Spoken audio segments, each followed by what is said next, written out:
guidelines for remote participation by members of the public and or parties with a right and or a requirement to attend this meeting can be found on the Town of Southborough's website at www.southboroughtown.com.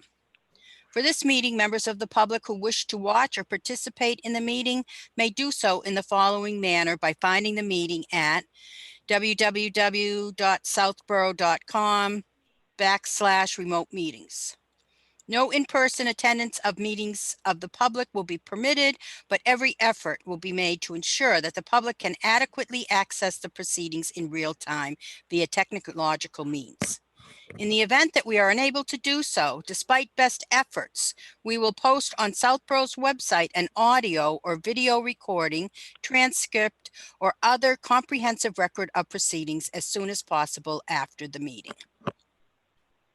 So having a quorum,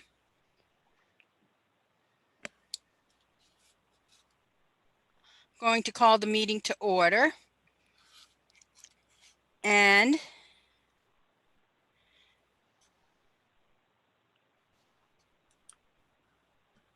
I'm looking for my file, excuse me.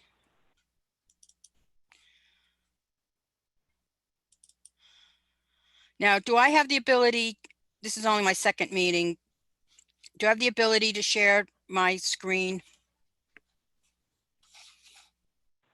Yes, you do.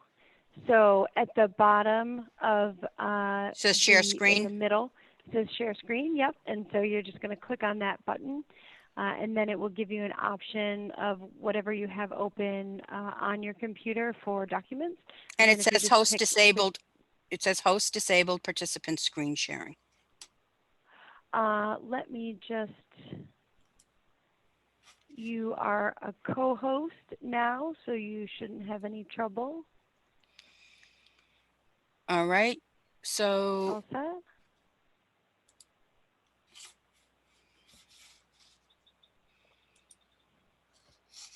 All right. There So we go.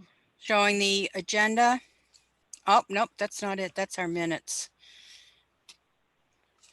Karen, can you see if the first thing on the agenda is to review our minutes? It is actually. The first thing on our agenda is to review our minutes. Okay. So we're reviewing the minutes of April 30th, 2020. Is that the That's correct date? That's yes. what's on the screen. And I have them open in front of me also. And so any edits or changes I can make in real time.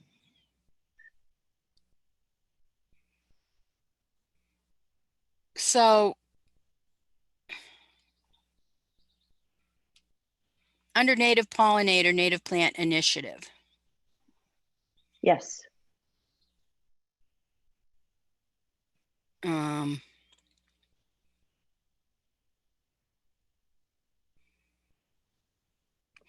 I think we should just indicate next to the bullet points. Partner with library grant, that's ongoing. Yeah. The bullet point, the pollinator pathway, we discussed that, you know, and we're working towards, because otherwise it looks just like an agenda item, which we did go over it. And then under Caterpillar Lab, that is something we'd like to do in the future. I think that was what we discussed.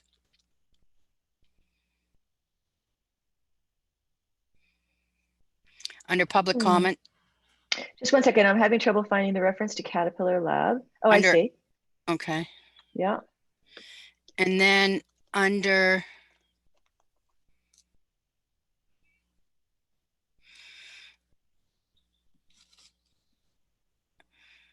I think chair report, it shouldn't say tabled. There just was not, there was no business. No report, no business. And then public comment, I believe we had been shut down and then we were on a non-public. We'd had some public watching, but we didn't have, so I would just say there was no public comment, not just leave it as an agenda item. Okay.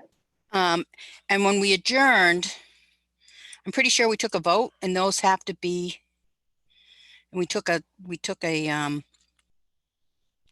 guess we'll leave it, but from now, whenever we take a vote, it has to be a roll call vote, and it has to be identified in the future minutes, but You mean it when we adjourn?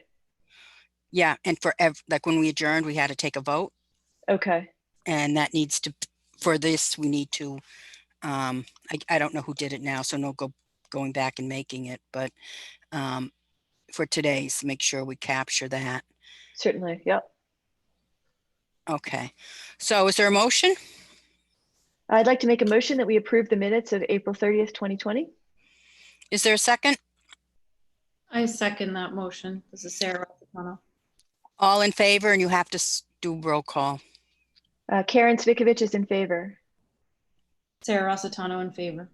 Freddie Gillespie in favor, so that passes. And Sarah, Karen, can you send that to the town clerk? I certainly can. Gee, I thought I had the agenda up. 6:29, here it is. Okay, so is this showing on your screen now, the agenda? No, not yet. So you're just gonna, if you go back down to the share screen option, it should show, it should show. Oh, I'm screen all, share. It says I'm screen sharing. You New are, share. so you're gonna either close this Okay. document to show the other one, or just select the other document that you have open. Did that happen? Watching, bear with us, this new technology, if you've only done it once before, it doesn't come intuitively automatic, so there's a little learning curve going on for all of us. Sure. So the next agenda item. The planning board has a subcommittee for a deed research project we had been doing for years. It created the database. We've talked about it before in the committee. Thad was our prior representative. Before that, it was me. The planning board wants to make this committee active again. There's some work to be done. I'm not even sure. Sarah, do you know how often they plan to meet? No. I'm not certain. Yeah. Oh, yeah. Sorry, there's two Sarahs here. So the question is,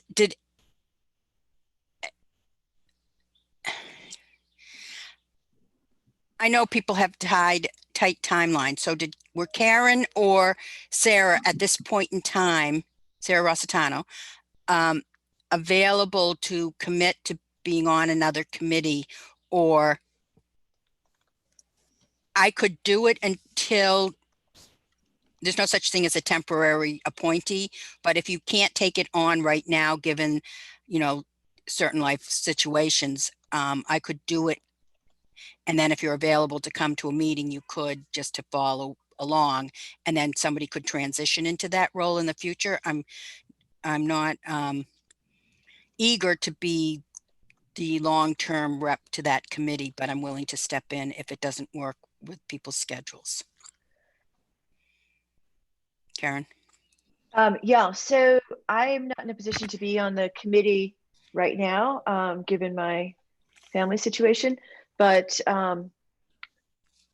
if my family situation changes, then I could certainly step into that role and attend as many meetings as possible in the meantime. Right, and we're also aware you are on the master plan committee. That's So, correct, yes. All right, and then Sarah, were you interested in doing it? I also know that you're, It's just really hard with no school or childcare getting time where they're not, they're not here right now, so I'm able to do it, but it's very rare for me to be able to do that.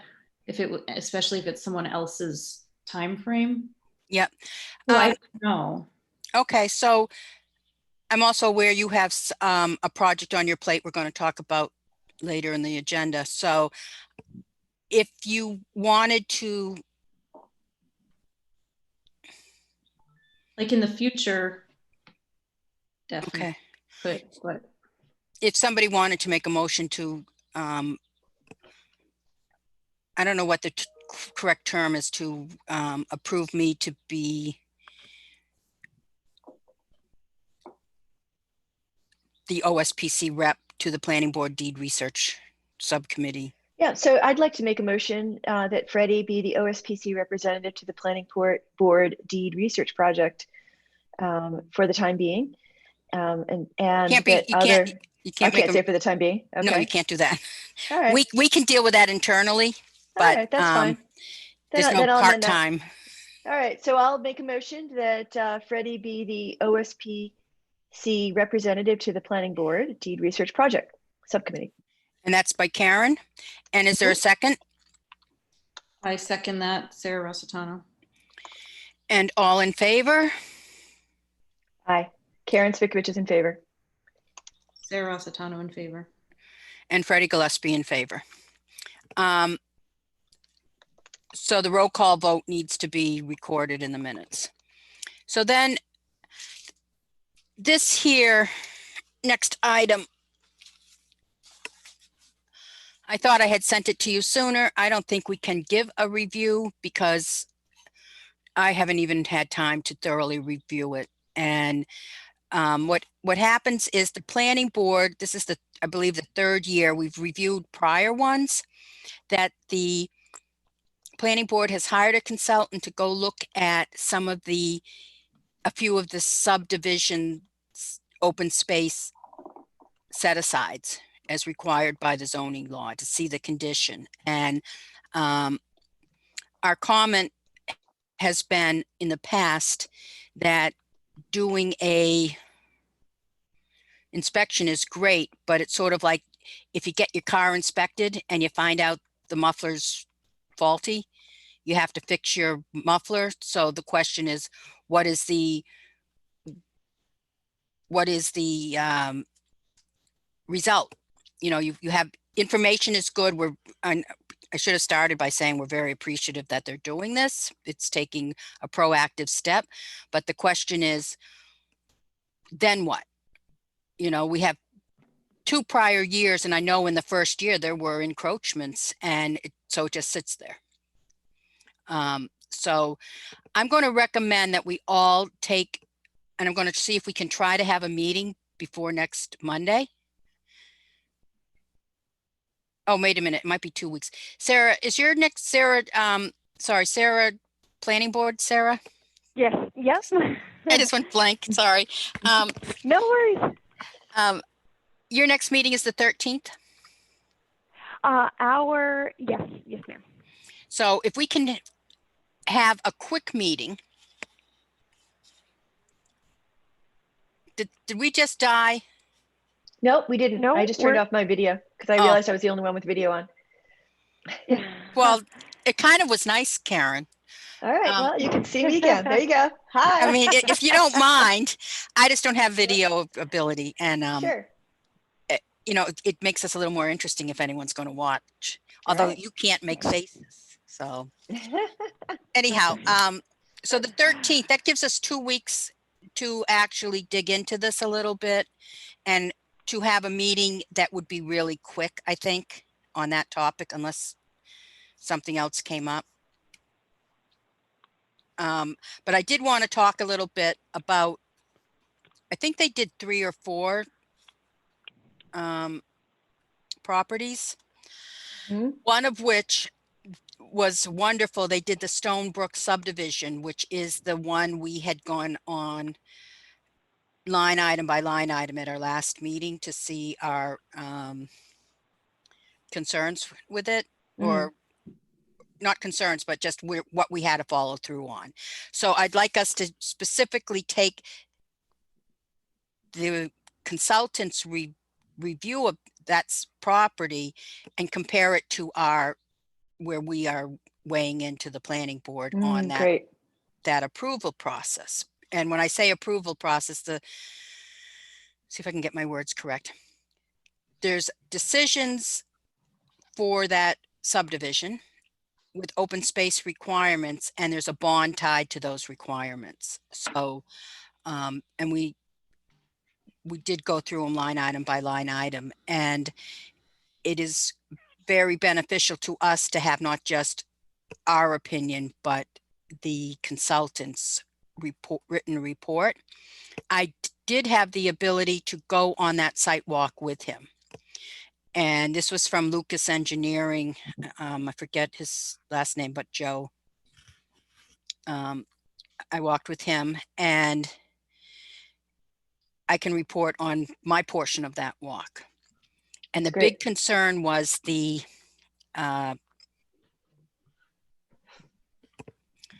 no, that's not my intention to share the, I'm looking. So right now what we see is your folder as opposed to Yep. the actual agenda. So what happened there? Well, if you share your screen, usually there's a number of windows that opens up, and you should see a window that it has the June agenda. And Wait if you a click second, on that. Wait. I said new share. Yeah. Right. Oh, I thought I hit. It has to be in blue. Is it showing? There you go. Perfect. It's showing now. Perfect. Yep. Great. If I make a mistake like that again, please don't let me go on too long, especially if it's something personal. I'm sure we've all I'll seen be those. sure to correct you more quickly next time, Freddie. I'm sure we've all seen those funny videos or Saturday Night Live doing a goof on it. Okay, so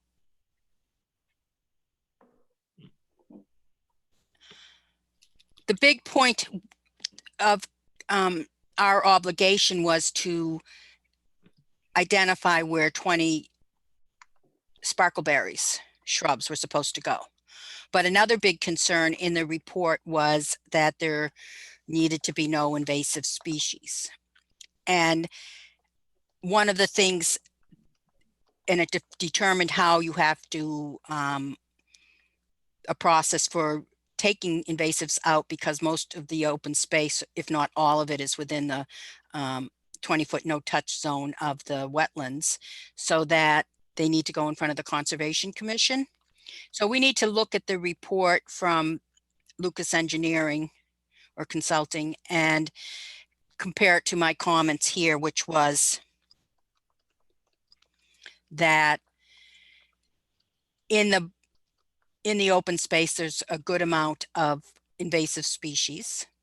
And that if you remove those would be the perfect spots for the sparkleberries to go in, which are actually, we have asked, we need to put it in writing to the planning board to make it official that we wanted it to be the straight species, not the cultivar. And Capital Group indicated their willingness to do so. The other thing we were interested in seeing was there was a requirement for native wildflowers to be planted around the septic system. And it appears that was done. When I got there, there were some beautiful lupine around the stormwater, and I need to go back and double check the exact wording because I don't know that we had indicated that.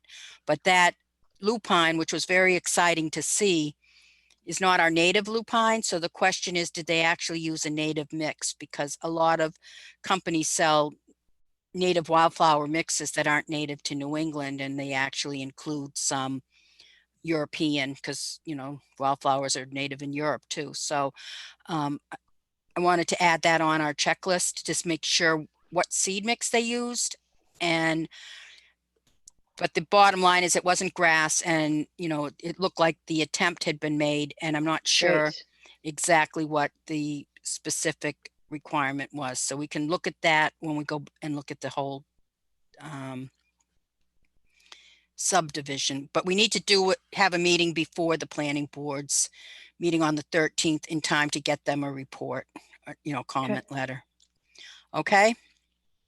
So the next item, did you have, oh, wait a minute, before I go on, do you have any questions about my site walk with the consultant? Aaron, no, I don't have any questions about the sidewalk, and I did get a chance to do a cursory review of the Lucas Consulting report, and it's quite detailed. I was pretty impressed by it, actually. So it'll be interesting to discuss it further. It was very interesting. Last year, Thad and I spent a lot of time going through the report with the consultant and with the town planner. And we had, you know, great conversations. So I think this is the second year Joe has done the report and the site walk. So I'm sure he's much, it was very thorough last year too, as well.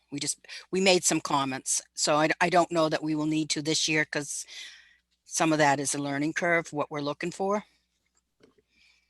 Okay, so the next were you done on that? Just besides I'm done on it. Yeah. comprehensive.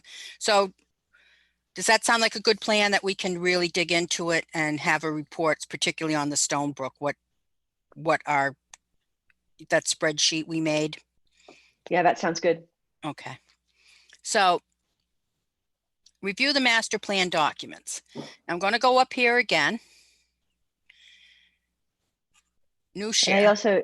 I also have a copy of the master plan document open in front of me, so that if you give me any changes, edits, comments, I can add those to the document. All right. I'm trying to find it myself first. So why don't I do that? Oh, I need this screen sharing thing is weird because It is hard to get used to. I can't open master plan. Can I open it from here? Or is that just, okay, there we go. You can Now, open it from there, I opened it. but now now you have to share it. Okay, so now I have to go up to new share. Yep. As long as I have someone to walk me through this. Is it sharing now? There we go. is. It's sharing. Perfect. Perfect. Okay. Really good. Good job. So Karen, you can run us through this, but I had started out by looking at the table of contents, That's a good and place to start. Yeah. then I had scrolled down to where I thought there was some open space items. And if this worked, it will be highlighted. Oh, open space. Is this what you want feedback on? Yeah, so, any and all elements of this we could submit feedback on. Of course, our particular interest is going to be the open space section of the master plan. But if we have comments on, let's say, I don't know, housing or economic development as it relates to open space, certainly that's okay as well. Yeah, I think for this conversation. Yeah. So what Why don't we page are you on right now, Freddie? Because that way I can open up my document to the same page. Okay, it's not showing you? It is, but it's very small on the share, but I have the big It one up here. is? Yeah. Oh, I'm sorry about that. It's my whole computer screen. No, but for me to have two screens side by side, I have to make it a little bit smaller. So that's I'm why on if you page just give me- 6. It says open space and recreation. Super. Okay, I'm on page 6 as well. So these are goals, OS 1, 2, 3, 4. Mm-hmm.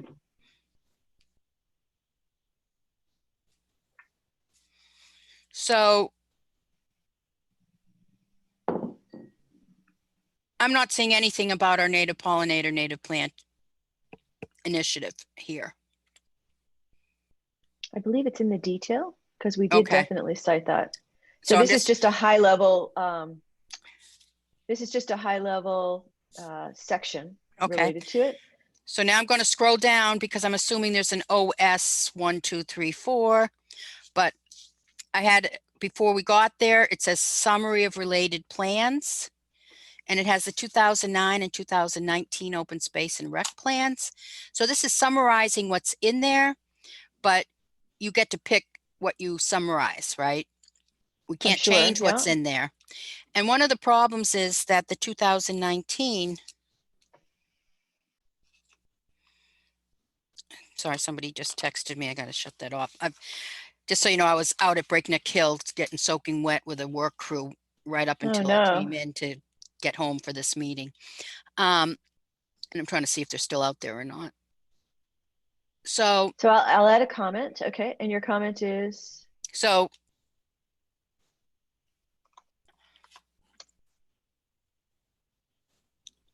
the plan notes that no parcels identified as priorities in the 2009 plan were protected.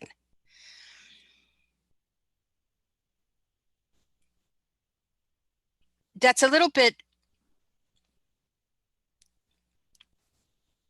confusing to me because we're working on a 2019 plan. So why are we referencing the 2009 plan? Was the 2009 plan after the last master plan? I thought those were. I think so. My understanding is we were referencing it because that was the one that was referenced in the last master plan. Right. So why would we reference it in this plan? I think to compare how we're doing now to how we were doing then was my understanding. But it doesn't have a comparison. Hmm. It doesn't say that since the 2009 plan, and now was there an open space and rec plan between 2009 and 2019? I would assume so, right? No. No, there wasn't. Oh, okay. There should have. Right. So it's okay. So there's it just seems that, well, there's a couple of things. The 100 acres land, that's the 2009 plan. And I don't know why we have a 2019 update, why we're putting that in there. Certainly since the 2009 plan, we protected the golf course and we protected the Halloran property, although they may not be in the 2019 plan. This is where it gets confusing. Yeah. The 2019 plan, that date is based on when it went to EEA, the Executive Office of Energy and Environmental Affairs. Yeah. It actually was written in 2016. Yeah. So I just think either it needs to be first of all, I don't think referencing the 2009 plan I don't understand. So this section, just to give you a little bit of context, wasn't written by us. It was written by the consultants. I know that. So essentially, I figured you probably did. So essentially, I think they've done this in every section. They've looked at past plans and then they've referenced it as related to current plans. But what I think I hear you saying, Freddie, is that we should document here that we did indeed protect some open space, particularly the golf course and the Halloran, and that you would like that cited here. Is that what I'm understanding from you? Well, it says if you read this, right, it says the 2019 update. So I'm sorry, the chapter, can you see where I'm highlighting now on the screen? Let me just make this you paragraph. big again. Southborough's OSRP summarizes. Yeah. Then it says the 2019 plan. And then it says below it, the last sentence says, however, the plan, that's referencing 2019. I don't think the 2019 plan. So in the 2019 plan, did it reference from that related to the 2009 that? Right, that no parcels had been protected. That no parcels have been protected. Is that accurate or not accurate? Sounds to me like it's not accurate. It was accurate in 2016. But not accurate in 2019. I believe the Halloran and the golf course happened in like 18. Okay. Or 17. So it's just okay. So you don't want to document something that. So well, also, what it could say is between 2009 and 2016. Nothing was protected, but in 2018, something was, in 19, we did protect the golf course in Halloran. Yeah, whatever year it was.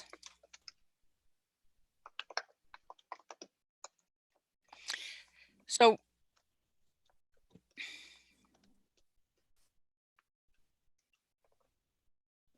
yeah. Okay, I'll add that. Or I don't even know, like maybe it's just easier to take that out of there. or rewrite it somehow. I'll ask, because you know the really cool It's a thing too- draft, right? So It's a draft. It's totally a draft. And the really cool thing as well is that you know, Mimi has this historical context. So when I bring this up in a note, she'll know what we're talking about. okay. So then the next issue is the OSRP's inventory of open space. Identifies approximately 3,500 acres of land as highly protected open space.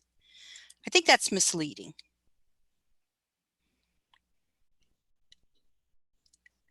Okay. In that it sounds, this is my take, right?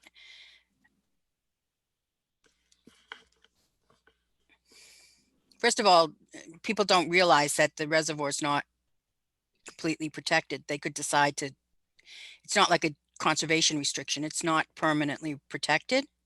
Yeah.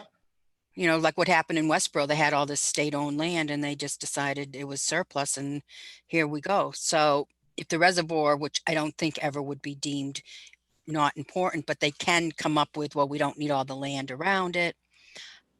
It's just, I'd like to see it separated more, that it sounds like the town has 3,500 acres of land and it's like 2,000 and something is the reservoir. I'd like to know how much, Okay. if that's possible. Okay. So let me. Because out of the 3,500 acres, I think there's 230 acres of public recreation land, parks. So I think we have 230 acres of town-owned open space, or that's more like This is on the same page, correct? What page are you same on right now? paragraph. I'm on page 8. Still on page 8. All right. Let me make a note on that. So on page 8. I was just zooming ahead to the native plant and pollinator section, which I can reference after. So All right, 8. This is the inventory. Right. And I think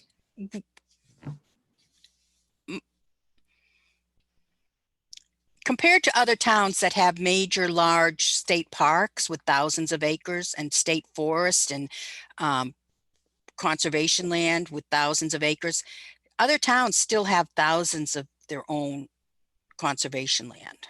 Right. And we're like at 230. So what would you suggest for a change in this paragraph? I'll make a comment on there as well. Well, it says additionally. It just sounds, I mean, it's like most of the land is in not the control of the town and not town-owned open space without, we have no control over the use of it. I think just because and here it says additionally, Southborough has roughly 230 acres. Oh, that's just recreation. Public recreational, yeah. I don't think we have 230 acres of recreation land. So that's the town-owned open space and recreation land probably comes to around 230 acres, right? That sounds right to me. So is that in addition to the 3,500 or is that included in the 3,500? I'm not sure, but I'll ask that question. And the point I'm making is it doesn't set a big picture of what the town itself has for open space under our control and under our efforts. So the comment that I've made is the town-owned open space, the 230 acres of public recreational and open space, is that in addition or is it included in the 3,500? That's the question, correct? That's one question. The other question is I think it makes it seem like we have more open space than we do. I mean, 3,500 acres is 3,500 acres, but again, and the reason you think it makes it seem like we have more open space than we do is because that 3,500 acres, most of it, we don't have control over.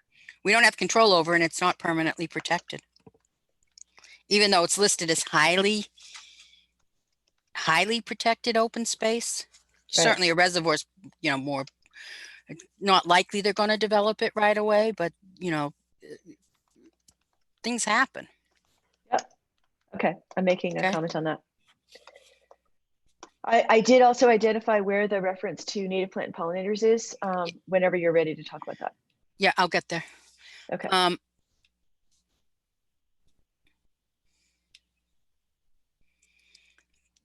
So then the final paragraph in that in that section was good. Sarah, anything there? No. Okay. I'm scrolling down. I know it makes me dizzy when people do this. I didn't think there was anything in the land use really that we needed to go over at this time. And all those like fancy charts and graphs and pictures are just all from the consultant updating the stats. Yeah.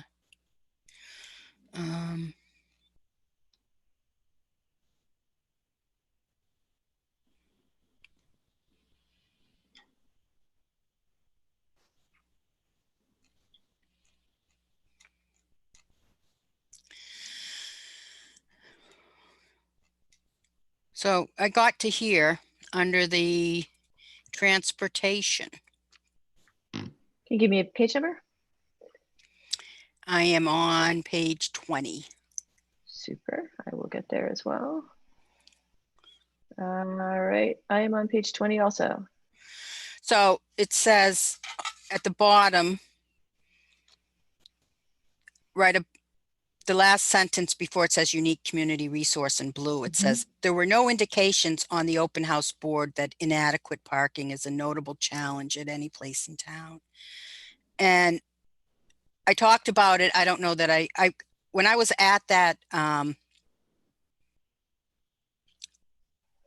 open house or whatever that was, I wasn't aware about putting stickers up. It wasn't clearly indicated to me that that was what the value of doing that. So I didn't put little notes on stickers, I don't think, or I didn't do it as much. But so if this is specifically only to the open house board, there's nothing to be done if there wasn't a sticker there, but there is inadequate parking. I've been saying it. The Open Space Commission has been saying it consistently when it comes to parking for trails. If you live on the south side of town and you want to access any of the Reservoir Trail or the trails that go, the Bay Circuit Trail, you know, you can't get there from here. The sidewalks don't go across Route 9. You know, it's treacherous biking. And, you know, there needs to be more parking along the Reservoir Trail specifically. I fully agree. Also, this is kind of also not accurate in terms of our overall discussions, because we had Carolyn Dykeman come to one of our meetings, and we had a significant conversation about the issues around parking with the commuter train. So the fact that this is in here and worded in this way is misleading. So I've definitely flagged that. Both for the commuter trail, for the commuter train, but also for the trails, which you're bringing up.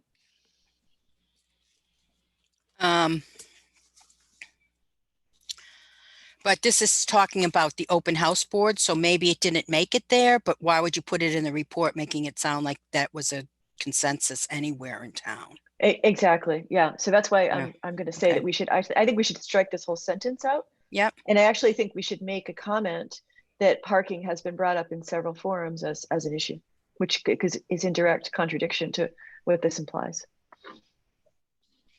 So I highlighted under unique community resources just because it talked about trails and walking routes and connection. You have to have parking because you're not allowing a large portion of the town to just, That's you know, right. it's wonderful for, and I have friends that can just walk out their door and, you know, walk down the street a little bit and be on those wonderful trails.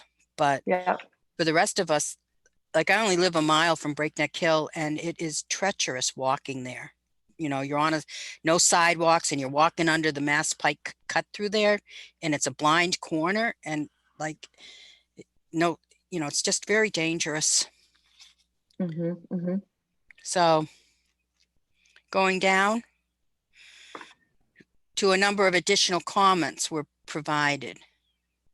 And again, it says enhance connectivity between trails. It says more walking, better sidewalks.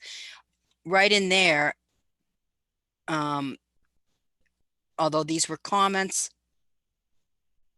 I don't know if this is, what was this taken out of? Oh, This is the from the survey. Well, I know I wrote in the survey about parking. I guarantee it. So at least one person commented that you needed to have parking. And I know our commission has talked about it. So I'm going to make a note there as well.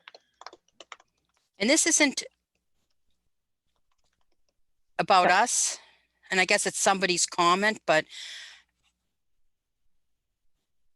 it says additional comments included address issues with the zoning to allow for housing where appropriate. That makes no sense. So either don't make somebody's stupid comment, make it into the report, or fix it to make it be a sentence that's meaningful. Almost all of our zoning allows housing. So what are you talking about? So I'm sorry, I'm looking at a number of additional comments. Is that Page where 23? Yeah. Ah, says, okay. address issues with the zoning to allow for housing where appropriate. I see it right here. Like we allow housing in all our zoning, I believe. So what does that mean? I'm sure it meant something, but it's a wasted space for me to read that because it's just, I'm not, somebody might have written that. I can't imagine if they did, that's exactly what they meant. And I wouldn't think it should make the cut to be in our report. Okay, I made a note of that. Okay, so accessibility and connectivity, transportation, I'm scrolling down. It says additional comments include, I'm on page 24. Find ways we can walk, bike more safely in town. Again, and that includes bike racks, that's good. It mentions the gap in the trail system. Again, the parking.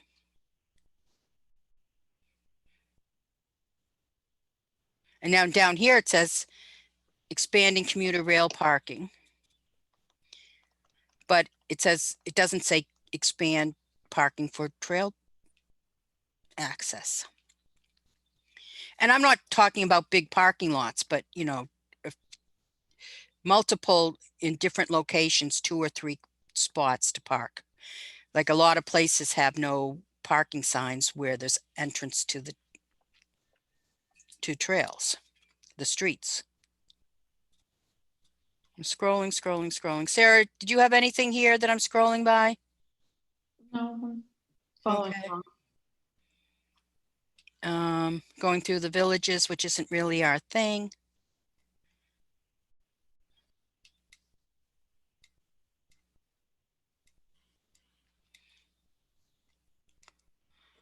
Now we're at goals, Karen. I'm coming down to open space, environment and recreation.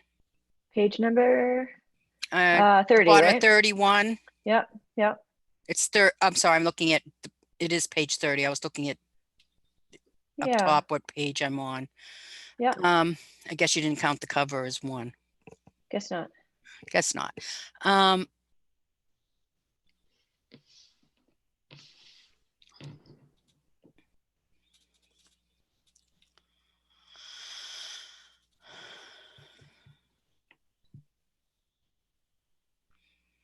I'm looking at goal number 1, looks okay to me. Goal 2, expand access to existing open space. And here we have our trails and parking, but it just didn't make it up above. You know what I'm saying? Right. So if you start what you're now looking at is what is the result of what was called the Open Space and Green Initiatives subgroup. And so this is now a reflection of the input of the people in the committee. And also incorporated into this was the feedback from the visioning meeting that related to these goal areas. So I would say our input would be that the summary overview comment should better reflect the input of the workings resident. I very much agree Subcommittees. with that. Yep, I'm I mean, making that's a a note of that now. problem because most people don't read the nitty gritty. They just go through the summary. And why Yeah. isn't that in line?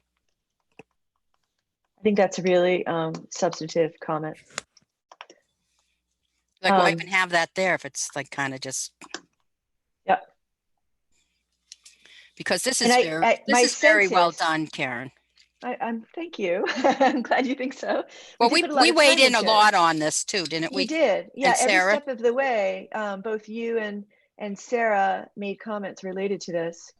And Thad, when he was here. And Thad. And what was also really, really encouraging to me is that when we presented this in detail to the entire master plan committee, we got no pushback on some of the areas that I actually thought would be a bit controversial. So that was good. But I do think that the consultants have a template and they just put our sections, like they kind of cut and paste it into a template.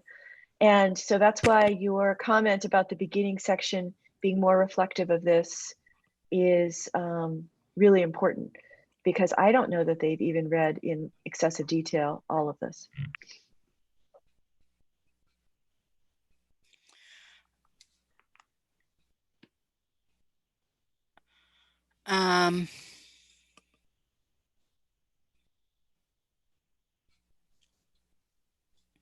One of the things we've talked about where it says manage open space resources Mm-hmm. is the whole issue of where it says, I'm on the bottom of page 31, Mm-hmm. 31, number 4. Mm-hmm. And it says enforce, well, it's poorly written, it needs an edit. Enforce the I think it means enforcement of the. Oh, you're right. That's a typo. Yeah. All right. So let's say enforcement of the. But you also want to have. Is somebody going back on my screen? What's going on? I'm not touching your screen. I just have my document open and making edits as we talk. Sarah, are you doing anything with your computer, Sarah from Planning Board? Oh, It's I don't- full now, but no, is there something on your keys or something, Freddie? Nope. It looks like it's scrolling down. I'm Yeah. scrolling down now because somebody scrolled it back up. That's strange. Okay. I've been told theories. Anyhow. I was doing a webinar Ghosts. and my presentation started going backwards, and it was Wow, that's no fun. someone else who had ability was playing with their computer. So when we're looking at manage open space resources. Mm-hmm. So I've changed the wording in that last bullet point. I've edited it. But it's also, so that's an enforce. There's another word, not enforce, but is in that same line. There are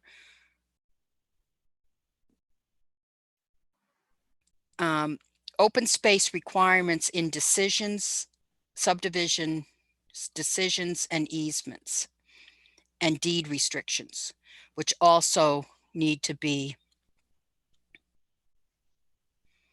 It's not just conservation restrictions. We have open okay. space. So let's edit that. So enforcement of the conservation restrictions, and I'm putting a comma space, and then what would you like me to add to it? You just said it, but I didn't capture it. And the various, you're going to have to work with the committee to come up with something better, but, and the Okay. various land protection, the only word I'm coming up with is vehicle, but it's not quite right. Methods, land protection, requirements from the subdivision process.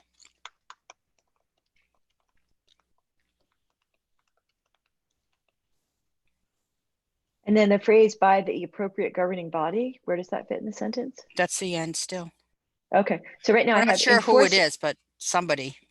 Okay, so I have enforcement of the conservation restrictions and the various land protection methods and requirements from the subdivision process by the appropriate governing body. Yeah, it's not methods though, but whatever the legal requirement, there's different legal, what do you call that? A legal vehicle, legal. Can you just put those kind of words in and somebody will know what the right term is? Great. I'm going to just make a note that, Because we don't have to be exact right now in this draft. You're making yeah, a that's, comment. no, right? yep. And I'm not Just ready sure. for wordsmithing meeting. The other thing is it doesn't say where it says manage open space resources. There's a lot of town-owned open space that no one has stepped on since the Open Space Commission has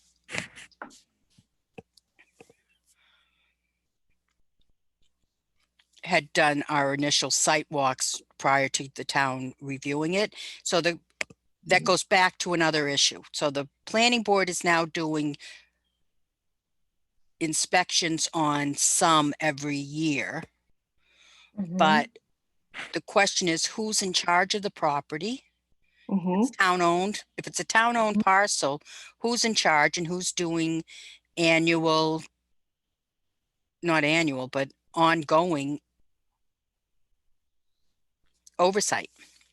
So some under the care and control of the Conservation Commission, and some are just in limbo. And what happened at Breakneck Hill, where we ended up having a major, what was it, 60 acres of a clear cut needed because it had become the largest oriental bittersweet infestation in Metro West. That could be going on these other properties, or there's opportunities for trails, or, there needs to be some sort of a process in place. So, And would you like that? well, it says Noted involve in here? residents, but Yeah. what? Would you like that noted in here? Would you like to suggest, like, should I make an suggest addition? you have to, yeah, because it says engage the community to help maintain trails, involve residents in management of open space, but the town has an obligation to take care of their open space. Absolutely. So do you want me to have a separate bullet that says, Under enforce. Ensure. Maybe it's under involve residents. Maybe, before you start involving the residents, or in addition to the residents, town entities need to know. So I'm putting a first bullet point that says ensure town entities manage open space as needed, or something like that. In their care, under their open space, under their care, whoever it is. Yep. Okay. Oh. So, and you want to phrase it correctly. So what did you say? Ensure? I wrote ensure town entities manage open space under their care as needed. Yeah. So ensure is probably not the right word but it will be fine. You figure it out. We don't, I mean, the master plan doesn't, like, who's ensuring, you know what I mean? So, I don't know. There's a different word for it. Yeah. Yeah. Okay. Stormwater, recycling. This is under open space. Well, a lot of this has to do with the fact that we didn't have one subgroup for every committee. So this was a combination of the brainstorming initial work that was done in the master plan committee under what was called green space, open space and green initiatives. So it was all kind of clustered together. And so then the goals under that were clustered together. So it's not one-to-one to only the things that the Open Space Preservation Commission thinks about. So it's not an open space specific section.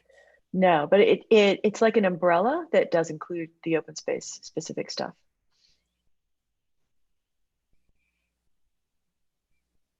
What happened is we started getting way too big and having too many areas. So we had to kind of combine ones that were related. So this is a reflection of that. So I'm not sure why in goal number 3, it identifies the Conservation Commission, but not the OSPC. let's see, goal number 3. Goal number 3, reduce the consumption of non-reusable natural resources. Or goal number No. 3, improve connectivity of open space. Yeah, improve connectivity. Of open space and wildlife, develop a plan. And sorry, where are you seeing the reference to? It says develop a plan strategy in collaboration with all stakeholders, landholders, Conservation Commission. I just think it would be natural to have the OSPC mentioned. I agree. I should have cut that. I'm adding it now.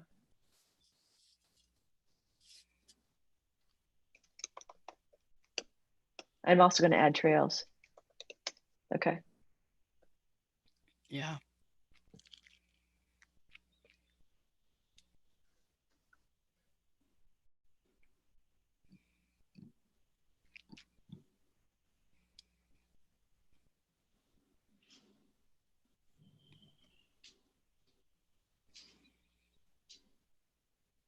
I don't know how I went backwards somehow.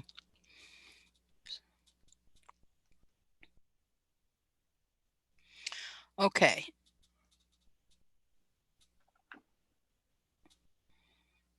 Prioritize goal number 4. I'm on page 32 or 33. 32. For some reason now it's on the same page number.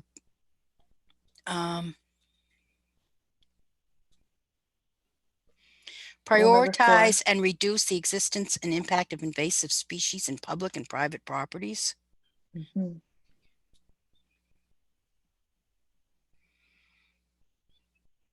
So this was where things got a bit tricky, to be honest, and this is an area that I especially wanted you all to read and comment on. What we were trying to do in our goal areas is have the goals be as specific and measurable as possible, because what we felt was one of the weaknesses of the last master plan is that was not the case, and so things were very vague, so nobody really took responsibility.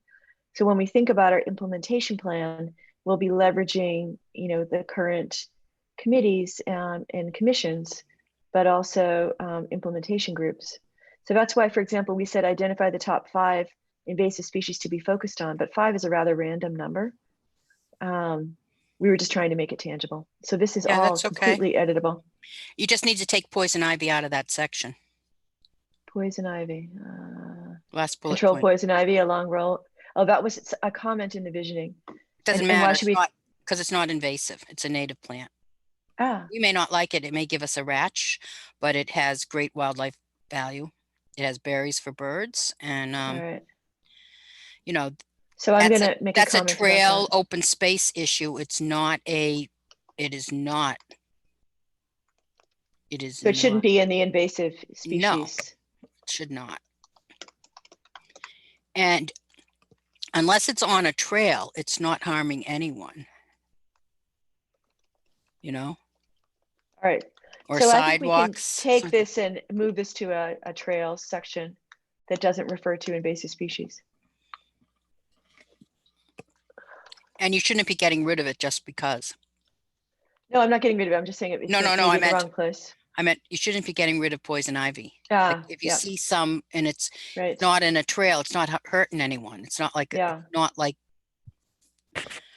And just so you can get a sense, and I don't know if we should keep this in the final version of the master plan, but anything that has a parentheses and then says visioning is because someone wrote a post-it on it in the visioning meeting. So it doesn't mean it's the be all end all, must be done. But what we tried to do is incorporate the visioning feedback in the original draft of these areas.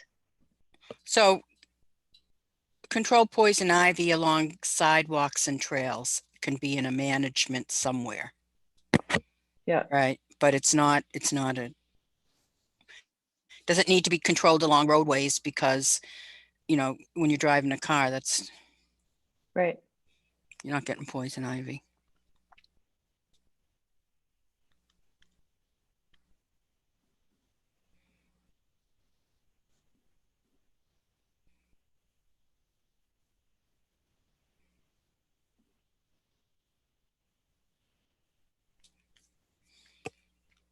So the other thing I should note when it comes to recreational goals is we have gotten really pretty much, I won't say none, but almost no input from the Recreation Commission. There's been, as you know, a change in leadership there. and so there hasn't been very much input. And But you've done so outreach to them and asked for their input. we've done So we've done outreach to them repetitively. So I do feel like that's a real glaring gap right now that we hope to fulfill before this gets finalized. so you can only do the best you can. Mhm. And I will say they have a big plan Mm. somewhere online. And I don't know how that could be, you know, just like the open space and rec plan, they have a facilities plan, I believe, that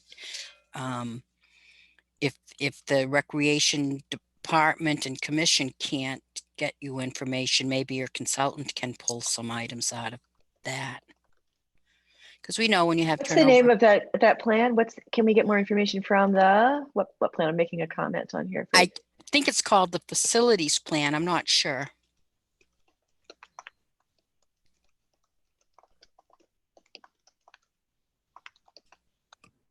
I'm gonna make a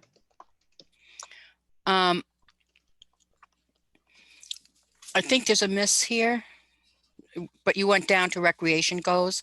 So I was on goal number 5 on the one above that. Yep, I'm moving up. Yep.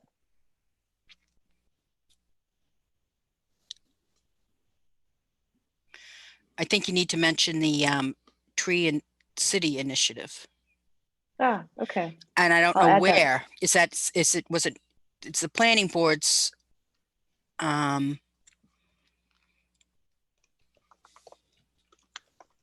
but those trees should be native, but they're not, some of it isn't native.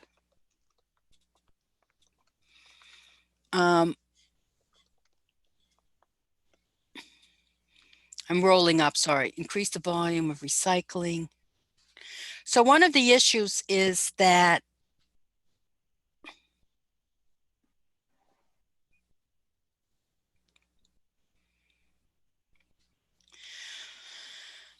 I don't know where this would fit in, but let me just scroll down. Sense of community. Okay. So one of the issues we have talked about a lot in the Open Space Commission prior to this, looking at this, but in reference to this was resiliency and, you know, climate change. And there's a lot of opportunity, and this doesn't mention any of this, using nature-based solutions for controlling stormwater, using, you know, ensuring like when trees come down that new trees go up, because there's a lot of trees along our roadways that are coming down. Like having tree cover is a huge benefit for reducing heat island effects. I don't So see. we do have a reference, and I need to look at other places that it's referenced as well. But if you go to, because maybe we could add more detail to page 34, there's a bullet point that says address the impacts of climate change and natural disasters to make Southborough a more resilient community. And that may be Where are an we? opportunity to add more detail. That's on page 34. We haven't gotten to that yet. Okay, I just scrolled down 34. So if you look at priorities could include in no particular order, and the last bullet point is address the impact of climate change and natural disasters to make Southborough a more resilient community. So when this master plan started, I called and emailed a lot of people who were on it and say, you got to be addressing becoming a resiliency and climate change. And to have this be as a could include is kind of. Well, it's in a couple of different places. So it's also on page 25. Do you know this by the back of your hand? Well, I know it pretty well. I wonder what that expression comes from, because I don't know the back of my hand well at all. I guess because you stare at it a lot. So on page 25, there's a whole section that says commercial diversity, public service, resiliency, build out and funding. And I do agree it's a little bit confusing that resiliency would not be put under open space and green initiatives, but it was actually clustered under commercial diversity, public service, and resiliency. So So there's I'm a, on page 25. What am I looking at in that chart? if you look at the chart, it says identify potential natural disaster, climate change risks, and enhance community resiliency. But that's not specific. No, but And it's it's not kind of, talking about trees and more trees and nature-based solutions for stormwater specifically. and then it goes into a little bit more specifics on page 27, where it says public services, facility utilities, and resiliency. And again, we can add more detail to it, but it talks about high level goal for this area is to be able to deliver a wide range of public services to Southborough's residents and to have these services be related to the infrastructure components, protected against risks associated with natural disasters and climate change. So in that sentence, have these services. There's no indication that services are related to natural resources. And And then the there's a whole related public section, infrastructure. there's a whole section on resiliency then that starts on page 28. So Melissa, are we going to be, the MVP, will that be done and be incorporated into this plan? If you're there? She may be multitasking. Must be hard to sit in on all these meetings. But the main bullet point specifically under resiliency, you're going to find on page 28. And there's, I don't know, 3, 6, 9, 15 or so bullet points. And so that would be a good place for us to add more detail as it relates to an open space point of view. Can we do that at another time so we're not stuck here now? Absolutely. Can you say we want to Let me look make at a note. that? Yeah. Because there's this whole area about nature-based solutions, and the state actually has grants that are scored, they're competitive and they're scored on a point system, right? Yeah. And if you use nature-based solutions, you're going to get higher scoring Excellent. and you're more competitive. I think what I heard was they had like 100 applications and 50 got approved. So Wow. scoring higher is better if you want to get the money. Awesome. And I Awesome. also went to I'm just making that up. I don't know where I grabbed that number out of my head, but don't quote me on that. But also that, like, one of the things you can do is you can create a bigger buffer for your wetlands. We have a 20-foot in this town. Most towns are going to 50. We were ahead of the game when we wrote our town bylaw, but the more water you allow a wetland to expand to hold instead of building right up to the edge, the less future flooding issues you have. So I'm making a note. What I wrote in the note under the resiliency bullet points is review this in more detail by OSPC for nature-based solutions. Example, creating a bigger buffer for wetlands. And perhaps we can, have this be an agenda item after further reflection from the three of us on our next meeting. Okay, great. And there is, so there is a bullet point, you'll even notice that it says decrease tree damage sustained by ice and wind, leverage the town's tree city status with tree planting programs. So again, I didn't fully agree it was just hard to figure out where do you put resiliency, but because a lot of the resiliency stuff was related to facilities and public service, that's why No, it it was makes put sense that it's under there. No, it makes sense. It's just hard not knowing it, that everything is where it is, but right. No, it's difficult to. And the town's tree city status is there. I just think it maybe could be under our open space somehow. We could utilize that as a Right. I mean, the planning board did a wonderful job getting that. Yeah, it's fantastic. Passed through. All right. So unless you have some other areas, Karen, no. What I want was us to look at?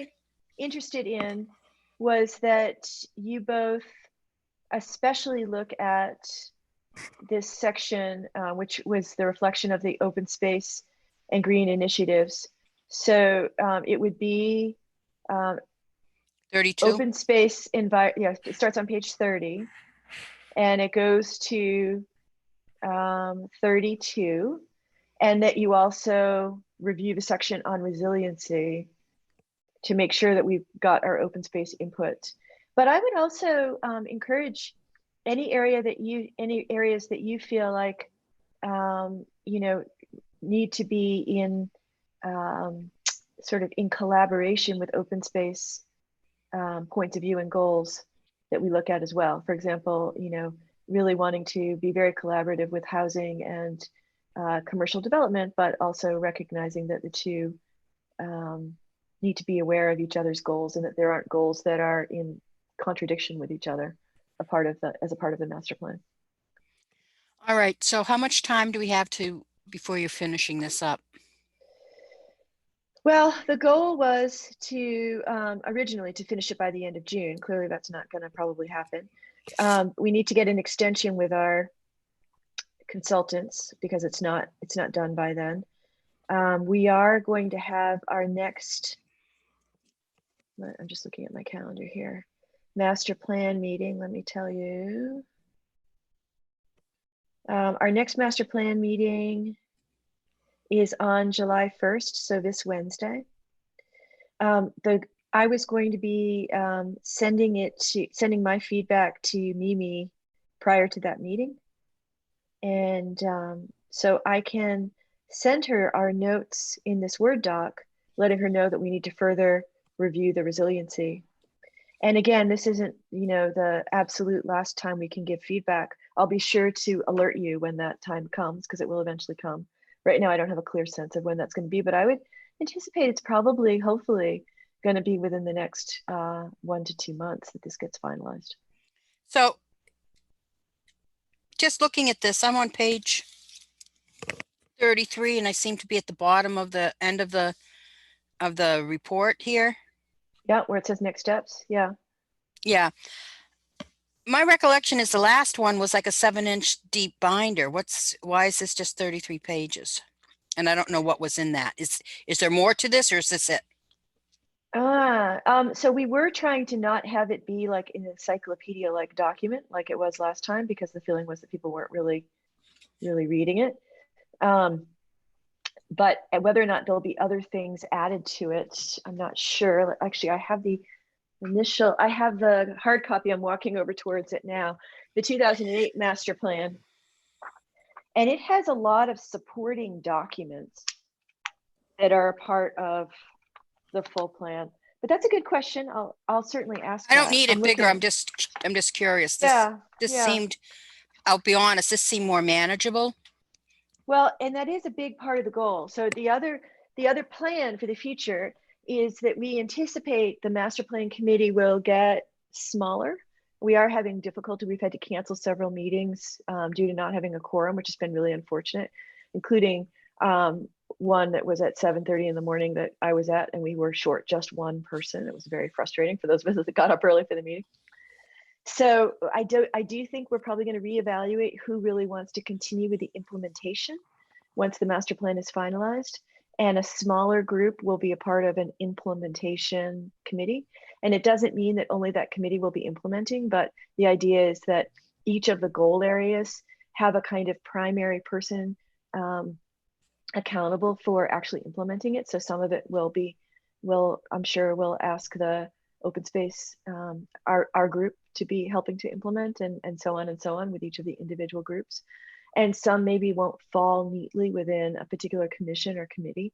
And so maybe then there'll be a volunteer group. But what we recognized was perhaps an area for improvement from the 2008 is that it was really, really big, and a lot of the goals weren't very, very tangible with a lot of metrics.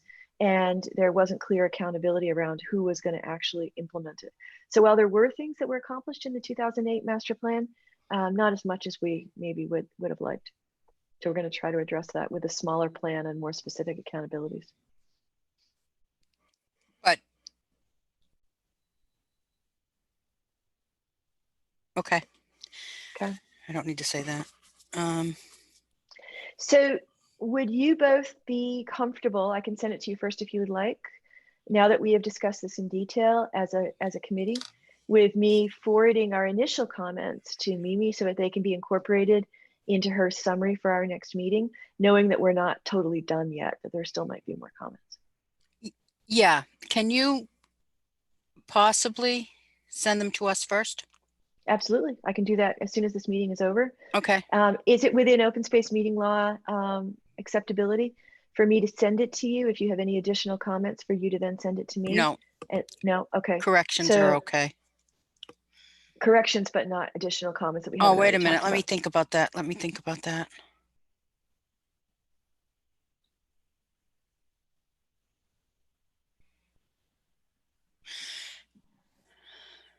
You can send your draft to Mimi and to us. Okay. Great. We can send to Mimi anything we think you got wrong, but I don't think you will Excellent. have. Just if there was something glaring, and make a note Yeah. that we will discuss it again, but not before your next meeting. Perfect. So just so I'm absolutely clear, let me just repeat that back to you. So what I'll do is I'll take my Word document that has the comments and edits flagged. I will email it to Mimi and CC you, Freddie, and also Sarah. And then Freddie and Sarah, if you review that document and you see that I've missed something that we discussed, then you will send your comments only to Mimi, and that's acceptable within open meeting law. Is that correct? It would not be a comment from the Open Space Commission. It would be an individual. So individual comment. say I saw your Mhm. document and I thought it Mhm. was the exact opposite of what we discussed today. I could send something to Mimi and say, you need to hold off on this as an individual. I don't think it represents what was Great. discussed. Okay. I just want to be extra careful. Yeah, I As completely agree with being careful. Very good. So, so I've now made the detailed comments in the actual Word document, but when it comes to our minutes, let me open up our minutes again. in your, let Then, me, before you move on, in that document, can you highlight them so we can find them somehow? sure. Okay. Or redline Well, them or something? and actually, well, it already automatically gets redlined, and you'll see the comments in Okay. the but if you go under, if you open up Word and you go under review, then if you go into tracking, Yep. you're gonna figure it see out. all the markups. Yep. Right, Okay. you'll see all the markups. But I can also try to highlight it in yellow if that would make it easier, because it is a very big document. Well, if it's, yeah. Yeah, I'll do that. I'll highlight it also in yellow. Okay. I didn't realize you were using track changes. Okay. Yeah. So, Sarah, do you have anything else to say about this document? No. Did you still have a question for her? She put it in the chat that she was on the phone. If you need anything. Whom put that in the chat? The admin? Yeah. Oh, no, I don't have anything else for her. The question had been, The planning board question? no, it was a Concom question. Was the municipal vulnerability plan, which will be done, will that be incorporated into the master plan? But Karen, you can make a note of that and we can find out later. Either it is or it isn't. I'm sure they intend to. Or it would make So sense. for the purpose of our notes, I just wrote, we reviewed in detail the draft of the master plan and made comments and edits. The marked up document will be sent to Mimi with Freddie and Sarah and CC. Yep, that's good. Great. Okay. And then new share. So, just a quick, do we need to do a quick time check? Are we okay? Do we schedule 2 hours? I guess we did schedule 2 hours. Yep, I'm looking at the agenda. That was a long review, but an important, that's why I I rushed through the open space report, because I thought we haven't given this a lot of time lately. Yeah. Yeah. The next one is the important EDC downtown bylaw proposal. Yes. And I'm going to go open that. I'm getting a little better at this. New share. You're getting great.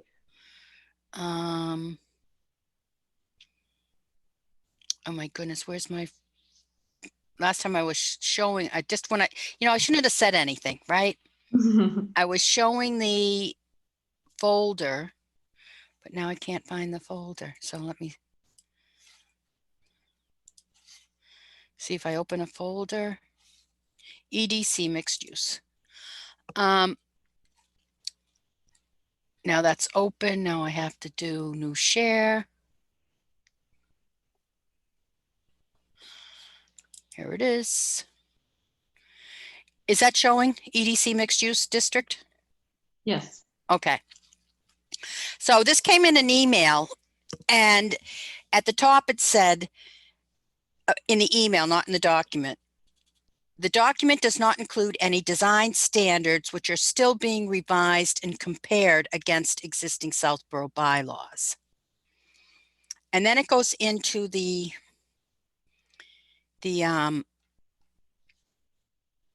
proposed bylaw. And it also had noted, I didn't copy and paste that in, that this is a draft and they're making edits to it all the time. And I just wanted to say that certainly as residents, we can individually weigh in on anything on this we wish, but for this conversation, our view is related to things that impact the Open Space Preservation Commission. So, there's a talking about it starts out with the purpose, which is about, economic and housing. It does say a diverse mix that is pedestrian and bicycle friendly. That's a little bit in our wheelhouse, but this encourage village style streetscapes. Village style streetscapes in my mind has something to do with like little parks, pocket parks, trees, a village look. And then it goes to pedestrian and bicycle friendly walking spaces where the community can gather. I'm going to highlight that. To me, that is, people like to gather. Natick did a thing where they planted trees and found people spent more time downtown because there were trees there and it was more pleasant to walk and there was shade in the summertime. So I don't know, that is just a purpose, but it relates to, our vision for downtown, I would say. And then under definitions, well, first it has authority, is the planning board is administrative for site plan review, but I'm not clear how much of this needs site plan review, because then under definitions, it is by right or as of right, and it has a streamlined approval process with zoning compliant projects by the building inspector, where site plan approval,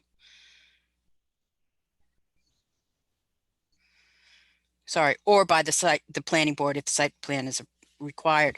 My question is about when is it for just the building inspector, which means no public input, how we review things. And to me, that means the goal is to make it easier for these projects to be built, which isn't a bad thing. The proponent meets all the requirements and then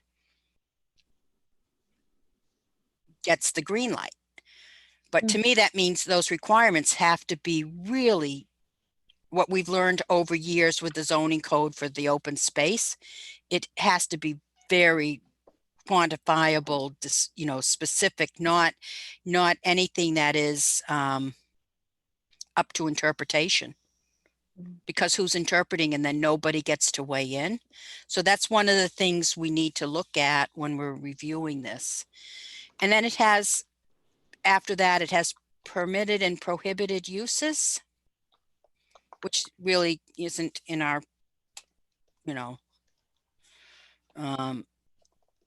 what goes on in the buildings, none of our, business, kind of.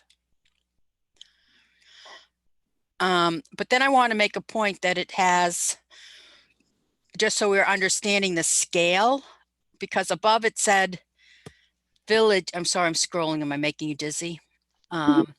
Encourage village style streetscapes and pedestrian bicycle friendly, where the community can gather. But then it has retail of 8,000 square feet of gross floor area and 12 units per acre on a parcel, but you can have more depending on blah, blah, blah. That seems to be really big buildings. And the question is, how do you, I don't think it's our goal to talk about the size of the buildings, but how do you make that village scape and tree pedestrian friendly, a park-like setting for a village with an 8,000, and that's the consumer services 8,000 square feet. I think that's on the first floor. So what size building are we talking about? How do you set that back with setbacks and green space around it? And that's what's not listed here, because if you go up to the top, I think that's what they mean by there's no design standards. So in my mind, that is what needs to be really specific, not left up to any interpretation of. And when we get to,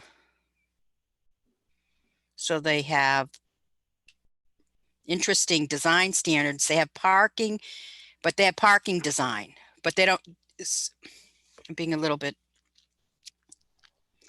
they say they don't have design standards, but there's design in for parking. So this is the only thing we really can look at. And if you read this, it has, you can have one of three things. Do you see where I've highlighted here? A low wall, not exceeding 3 feet. So you could have parking for an 8,000 square foot first floor, which if it's a 2-story building, that's 24,000. If it's a 3-story, I don't know the height limitations, that would be 32,000 square foot. I don't know how big that building is, but I think it's a pretty big, huge building. So how much parking are they going to need? I'm not even sure if there's space downtown for that size building, but obviously someone thinks there is, or they wouldn't have included it. But all you need is a 3-foot stone wall around it, or raised planters, or landscaping, a mix of trees. Like what landscaping, how much? And I'm not sure where the 80% are evergreen shrubs. Like what mix of for a project of that size? I think we want some really specific tree number of trees, size of trees, number of shrubs versus trees. I mean, our existing zoning does list those sorts of things. Per parking area, how many trees you need, and for linear feet of frontage. So all of this seems a little bit vague for creating a village style view. So we're not talking about liking the size or the the use of the buildings. It's just the green space, the community setting, which could have an open space park. It doesn't seem like there's anything here around the parking, which, if I'm correct, and there's no real setbacks, so minimum frontage is 50 feet and you only have a 10-foot, oh, here we go, 10-foot side setback. Are there any landscape requirements? Are there, if you're having all those people, 12 apartments per acre versus our current in the downtown, I think would be 2. So you're increasing density by that much. What kind of open space, green space are you providing for that increased people density, which we've seen during this pandemic, that people want to be outside. It's the only safe place to go for most people. So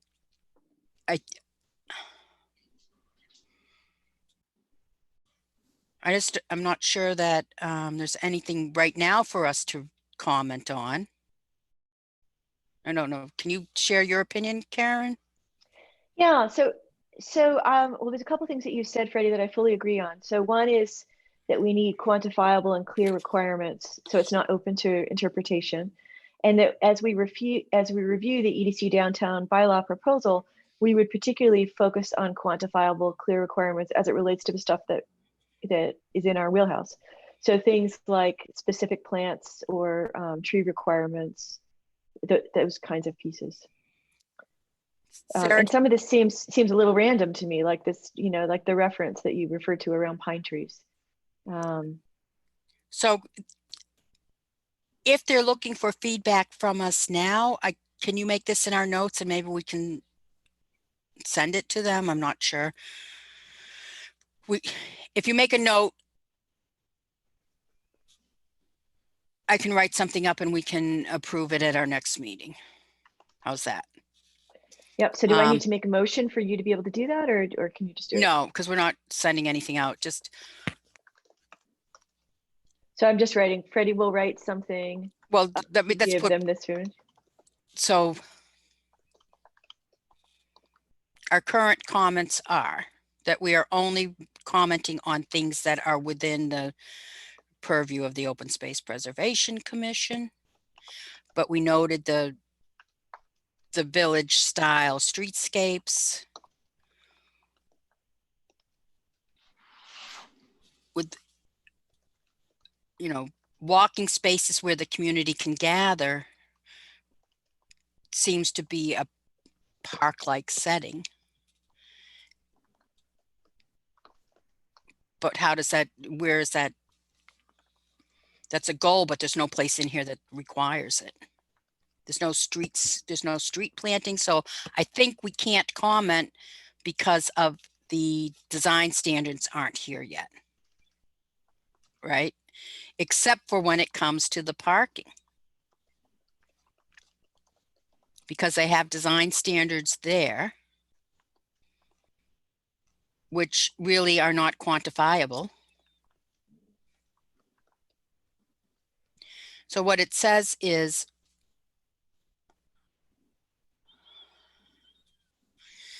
within the desired, so the parking design, it says ensure new and renovated off-street parking are constructed in accordance with the village, I don't know what the MUDs, desired design character. Well, we don't know what that is yet because they haven't, that those standards are coming, but it says desired. So that is way too meaningless.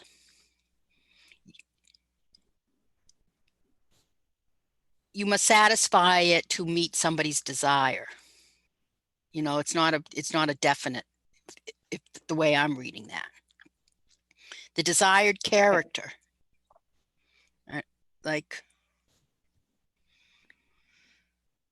And then I'd have to go read 174.12.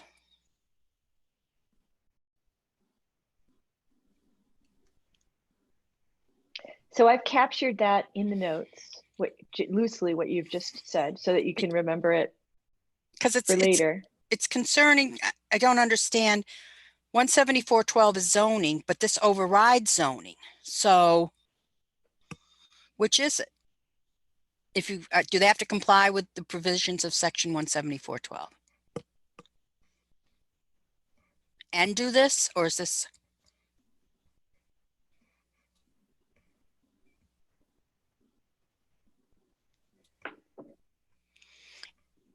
So it says parking for new construction is prohibited within the front yards and shall be located to the side and rear unless such a location is not feasible.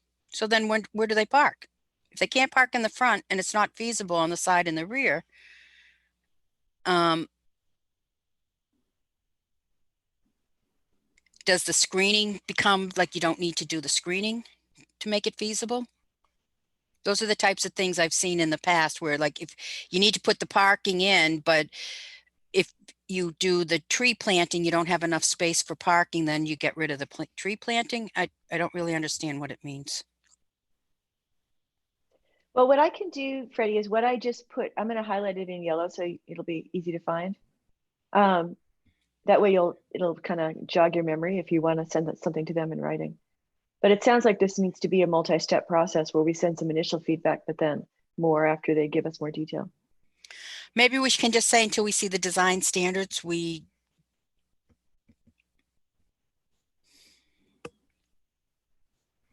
might be good to send them some feedback asking for those design standards, because I wonder if they'll just continue to make it vague, which opens us up to things happening that we typically not agree to. I'm just trying to end this by 1 o'clock, like we said, and well, we have to, and then we have 15 minutes. I want to be supportive, be clear that we're supportive of this. Absolutely. Absolutely. And I love so much of this. I read it and I think, oh, that's just what I want for my town. But we just need to be careful about how it's done. Yeah. So that we love the village style streetscapes. I mean, I do. I We're do all too. in agreement with that. Let's just do by consensus. We're all in agreement that we like the village style streetscapes.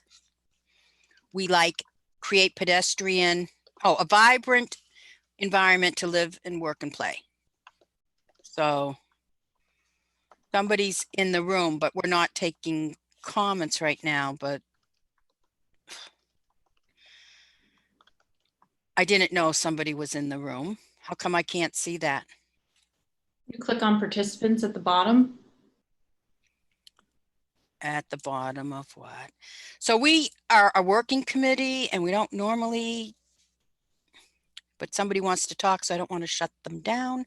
I'm not seeing participants. Mimi and Claire Reynolds are attendees. All right. So for your reference for the future, Freddie, if you go to the very bottom of your screen, you're going to see mute stop video, and then the next box says participants. Okay, and so right now here, there's 7 participants. Wait. Okay. I don't have anything on the bottom of my screen. I have one thing on the side, something at the top just came down. So Probably mine is at the top. Oh, okay. So I'm sharing my screen. So I see the town of Southborough, Sarah, Karen, town of Southborough, attendees 2, Claire Reynolds. So I'm going to allow Claire Reynolds to talk. Yay. Okay. All right. Hi, Claire. I think I unmuted you. Are you there? Thank you. Hello? Thank you. Hi. Hi. I think I can clear a couple things up. Yes, Freddie, you are totally correct with many of the comments, and I have actually been sitting here writing them down very, very quickly. This document is not ready for prime time yet. And the only reason, just so that everybody understands, I'm just speaking as the project manager of this. I'm not on the EDC, but I've been working very closely with Marika and also the zoning lawyer that we have. And this document was not ready for prime time. You asked for it, we send it to anybody who's asking for it. Here's what the plan is. The design standards, as was written to the planning board, will be ready for them. We said that they would have them prior to their July 13th meeting, so that they would have them for review, and then they can take a look at them and review them at their meeting. There's a lot to putting all of this together, and we don't have a whole, we're not planners, okay? So I have all of your notes. I think they're really very, very good. You bring up a lot of points. It is our intention to make sure that we talk with every single group and get everything cleared up before it goes to public hearing, which won't be until the end of the summer sometime. So this is why we're getting it out ahead of time, because we don't have planning assistants. And we just want to work with anybody who can help with this. I think that you brought up some very good things. We actually noticed that there's too much of a reference to other sections of the code. So we're in the process of changing that. And that's why this said, I think the one that you received was the version 2 draft. And that's why it's in draft format. And just speaking for myself, I wouldn't be surprised if the draft version number doesn't get up to 15. But that's what the plan is. So again, I'm just speaking for what the process is that we put together and, was sent out, and appreciate any of the observations that you're making. It's extremely helpful. Well, thank you, Claire. I wanted to, because my other commissioners may not know the process of how we got to this point, is that I had shared an email, I believe I shared with you guys, a request to work with us that was sent out earlier in May, maybe by the yes, EDC. And yeah. we responded immediately saying we were very, thank you, and we're very eager to do so. But we needed a document to look at before we could weigh in. Right. And then there's, a willingness that they want to come and meet with us, but that's not really beneficial until we have our review and discussion amongst ourselves. Where does this fit into our role? Exactly. And then, secondly, that we did hear at one of the recent meetings, somebody told the EDC that they've been working with us, and I hadn't even gotten a copy of the plan, never mind working with you. So that was a little bit surprising. What happened was actually, and I remember that conversation very clear. There was a comment that was made, and I'm not going to say who made it, about it's very, that the EDC should work with everybody and shouldn't should include everybody. The response that went back was totally correct. It was an email was sent out to all of the department heads or board committee heads that we were doing this and we were asking for support. We said only 2 committees got back to us right away and said they would be very glad to work with us. And you were one of them. So that was the context of the response. I wasn't making a complaint. I was just explaining to my committee that I then reached out to Marika again and said, can you send us a document? And she sent us this. And so we're glad to have it. It's early stages.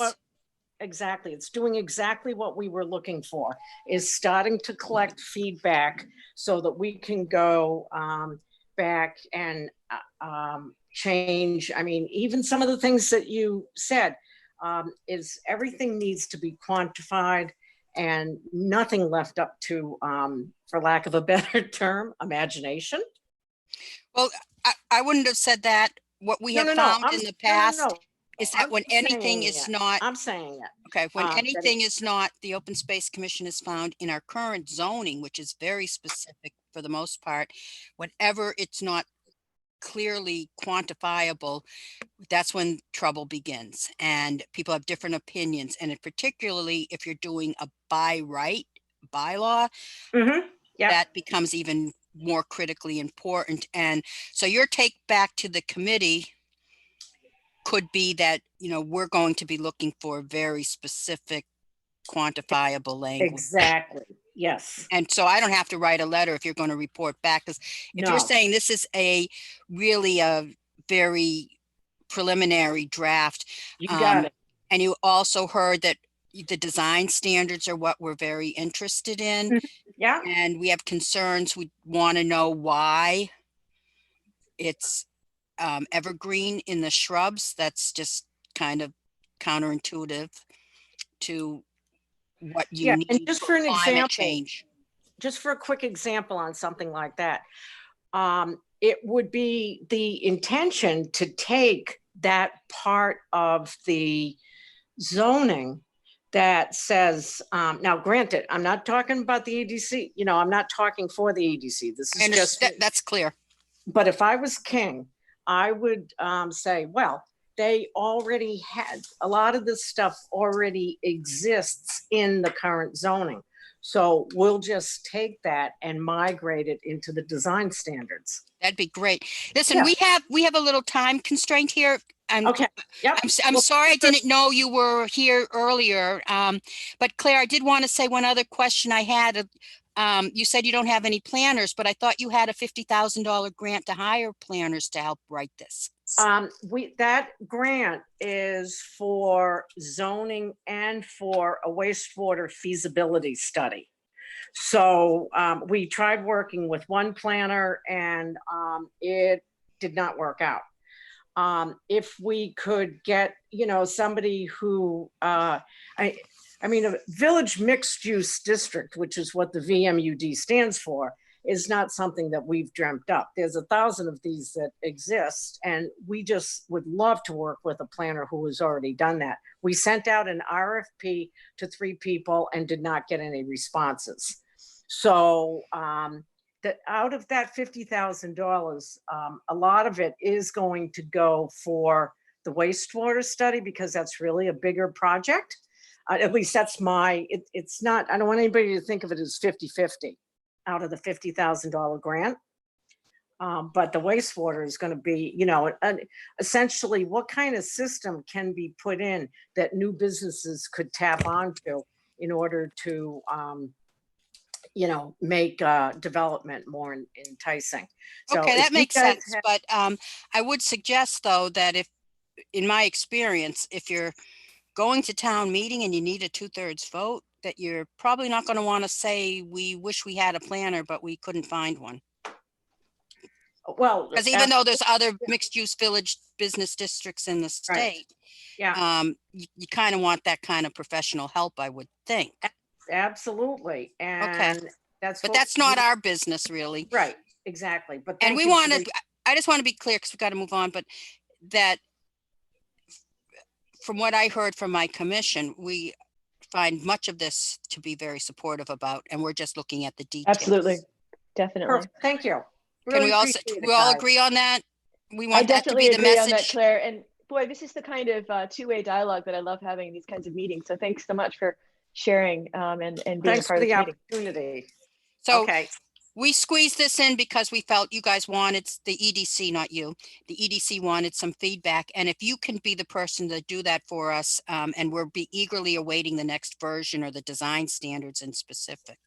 Okay. All right. I will write this up to send to them, and I will also send you guys a copy. That'd be great. Okay. All righty. Thank you, Claire. Yep. Thank you. Bye. Were there other people in the room that wanted to say anything? So Sam did just send us a message that said he tried to connect to the Zoom for about 10 minutes, but got the meeting not yet started message and then switched to the YouTube live streaming. He's not sure why he couldn't. So I'll ask him if there's any comments. Wait a minute, the chat has 5. I'm trying. Yeah, so what you're going to see is 2 tabs with the chat. So one says panelists 5. So that's the people like us. The other one says attendees, and under attendees, you see Claire, Mimi, and Sam. Yes, I'm not. I just need to try to find it. It's coming down from the top again. I see Claire Reynolds, so she can be muted. I just muted Claire, but where are the other people you said? Under attendees, but actually Mimi and Sam, I believe they're just listening to the live streaming because I don't see a unmute next to them. Okay, Sam Stivers. Our meeting started a little late, Sam, so I had trouble getting in myself at the beginning. If you want to type anything in, you can. And Mimi, if you're in the Zoom and you want to type anything in, you may. Not seeing any typing. I'm moving on to our next agenda item. And because I'm not that great at this, I'm going to ask Karen, if you see anyone chat, type in anything, let me know, but it doesn't mean Certainly will. We're not going to switch to it. I did specifically ask Sam if he had any comments because he wrote to me, or not to me, to all panelists. Yeah, I saw that. So we're moving on. Yep, moving on to the agenda item. Oh, is that what that bling means when somebody's trying to do something? Anyhow, go back to, I get this noise in my ear. It sounds like somebody's making a noise. I'm sharing the agenda again now. Are we back on the agenda? Yep, I'm back on the agenda as well, my Word doc. All right, we have 2 minutes. Oh my goodness. Do they shut us off at 1? Because that's all I signed up for. No, you're all set to keep going if you need it. All right, and I know all of our time is critical, but I think that was of value to have that conversation on the EDC.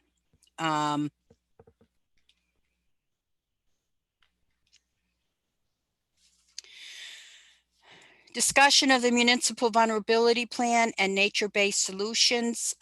Melissa, seeing as you're here, that plan hasn't been finalized yet. Is that correct? Correct. Yep. Okay. And Karen, can you say when it's finalized, we're going to look at it, but can you say that we also want to, I'm recommending that we do some digging into what nature-based solutions are, because once you get the plan done, you become eligible for grants. I don't think they're here till next year, but we should be part of that conversation and know what we're talking about, or if there's anything that works for us. So that's on a to-do list for us. I want to whip through the native pollinator, native plant initiative. If we're going to meet before the 13th, is that something you will be able to do, Karen? If we have a streamlined? Yes. Sarah, I know it's difficult. I just need to know specifically when before I can, but probably. Okay. Sarah, So, when is best for you? Because maybe I can just juggle around when, because I know your time alone is very limited. I just need advance. There's nothing real specific. Okay, all right. all right.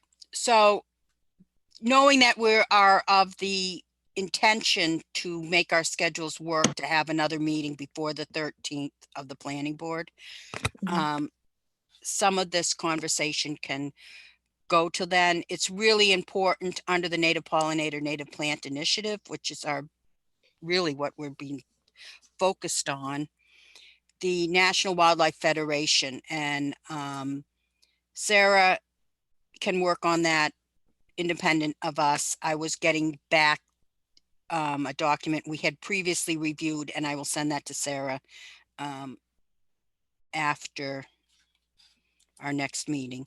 The 50th anniversary for Earth Day, was,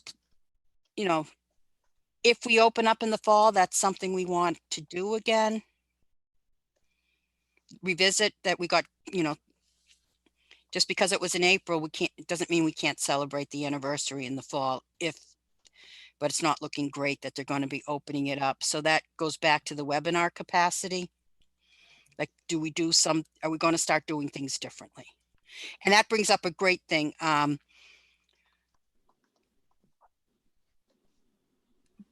Caterpillar Lab, Sam Jaffe, just posted a video of him looking at fleabane for caterpillars. And I was wondering if you would give me permission to ask him if he would do a walk. I don't know if we can do social distancing walks outside. Have to look into that. But if he's doing live Facebook, don't you think it would be fun to have him do a walk of, say, Breakneck Hill, our own Yeah, that'd be cool. conservation land, looking for caterpillars and telling people what they can do with their, go there with their children. Here's this flower, you go look here. He's got one online. I think it's on Facebook. If you look for the Caterpillar Lab, and it's on the Native Plant Gardens of Southborough's Facebook page also, on fleabane and all the different little caterpillars you can find on fleabane, which is in bloom right now. So I was thinking, if you give me permission, I will ask him, if he's doing any programming like that. Be like a mini. I think it's a good idea. You like that idea? Watch the video. He's just so entertaining and educational, and we've had him twice to town for Caterpillar Lab. This would be a little bit different. We're still working with the library on the library grant. The collaboration, I'm sorry, I skipped one. Collaboration with Dr. Jagir. We had great news yesterday. He was at Breakneck Hill dropping off some plants for us, and for the Beecology Research Garden, the Open Space Preservation Commission is collaborating with the Stewardship Committee and the Conservation Commission and a ton of town volunteers. Bombus fervidus, which is the rarest bee in our area right now, it's a species at risk, and is why Dr. Jagir adopted Breakneck Hill as a research site. Last spring, we saw a queen very early on, and it was sickly, and then we never saw another one all season, and we were afraid that was the last Bombus fervidus at Breakneck Hill. Yesterday, he saw one or two male workers, meaning the queen has made a nest and has reproduced. So there's at least some population still at Breakneck Hill, which is really cause for celebration that we're doing something really important and That's wonderful. done well. And it's a big celebratory situation. If you know anything about, the status of our species going extinct, that this is one that, we're having an impact on. And addition to that, Rob has been bringing us plants, and he bought us a wheelbarrow that we're using. So this is a real great collaboration where he's got a $1.2 million grant with the National Science. It does a lot more than just our garden, but it also does work with creating curriculum for K through 12. And I'm hoping we can bring some of that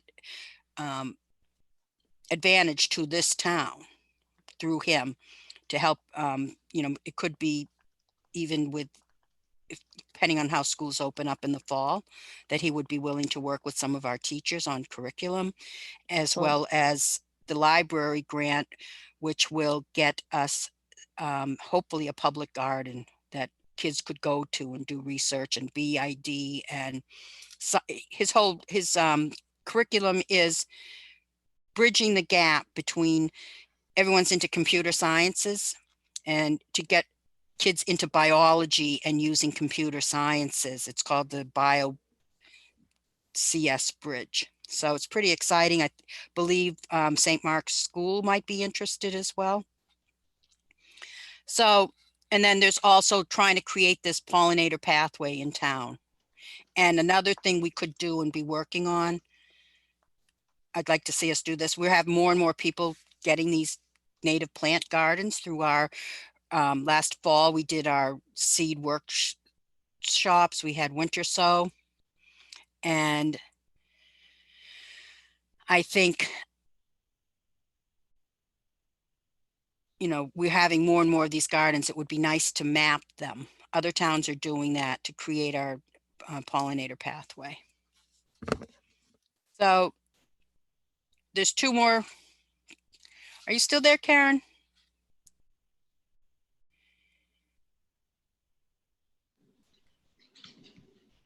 Sarah, are you there?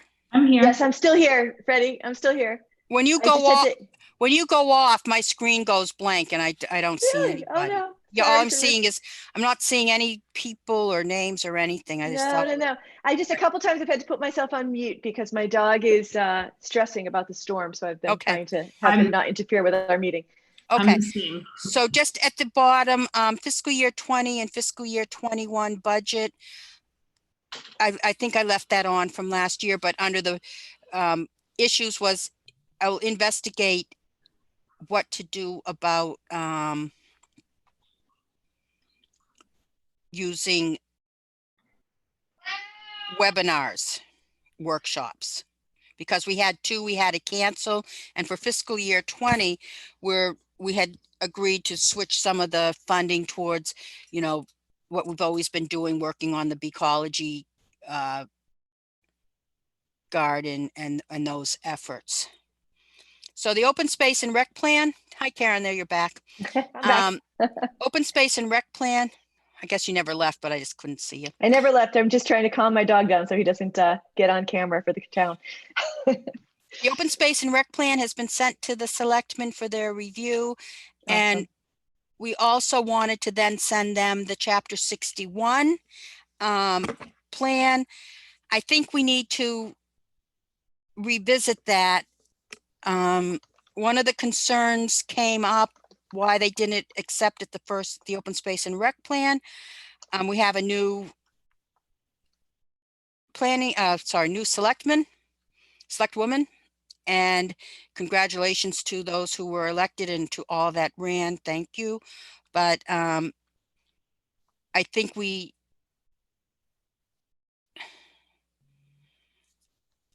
one of the concerns that has been mentioned is that there's new members on boards and committees that don't know what these plans are. So we hadn't brought the chapter 61 to the selectmen since it was finished because we just get really busy. And it's time to get it to them. I'd like, as soon as they finish the open space and rec plan review, whatever that is, that we then submit the chapter 61. So when you say But- we need to revisit, just so I can capture this correctly for the minutes, Freddie, you meant the chapter 61, not the open space, the chapter 61 next steps. Yeah, the chapter 61 next steps. I'm just not sure. This has been on our plate for so long. We finished it. We worked with Recreation, Conservation, and Planning Board. But there's new people in those committees who may not be familiar and may not have been the ones that voted on it in the past.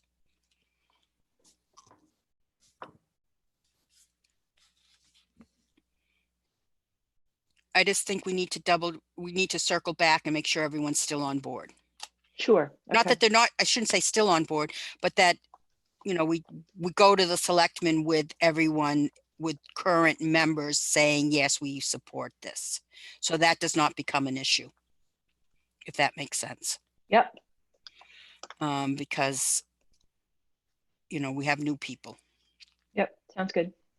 All right, I have a thing here for public comment. Is there anyone else out there in the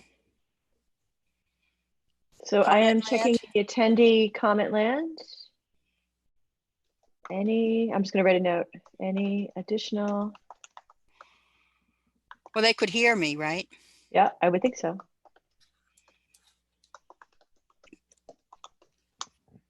And I'm not seeing any additional comments. Okay. Karen and Sarah, do you have any additional comments?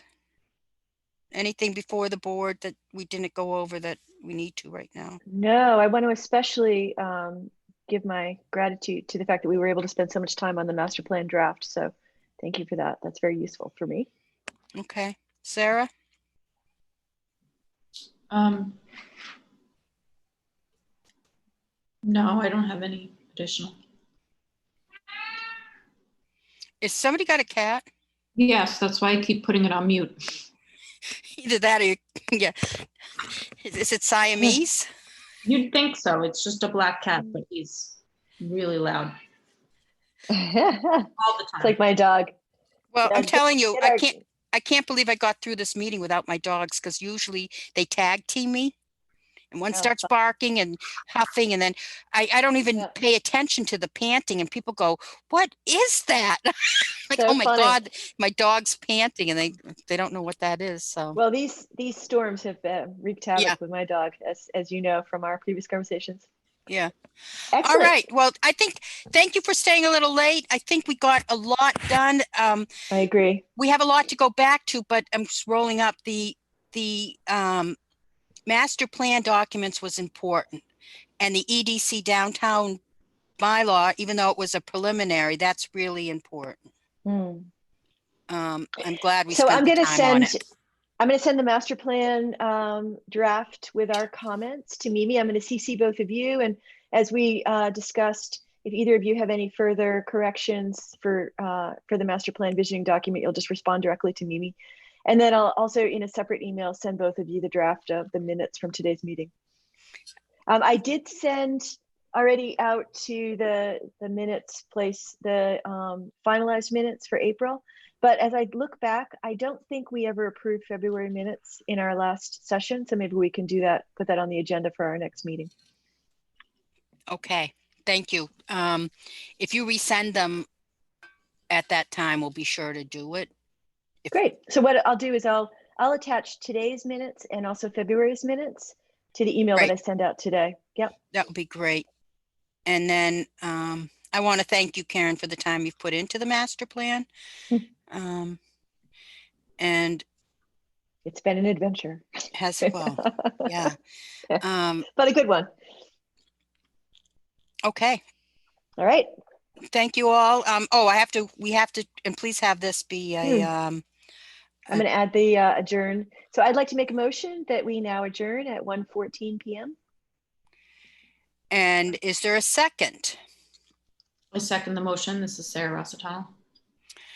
And all in favor? Aye. Karen Svikovich is in favor. Sarah Rossitano is in favor. And Freddie Gillespie's in favor. Thank you. And thank you for anyone who is at home watching at this time or later. But for those who attended the meeting, appreciate your, and Claire Reynolds, make sure you note who was at the meeting in the minutes, Karen. Yes, I will. Thank you. I also noted not only who was at the meeting's meeting, over, so you know. Correct. But, I also noted the people that were attending. So okay. That's in the minutes as well. Thank you very much. And bye now. Bye, everybody. Oh, boy.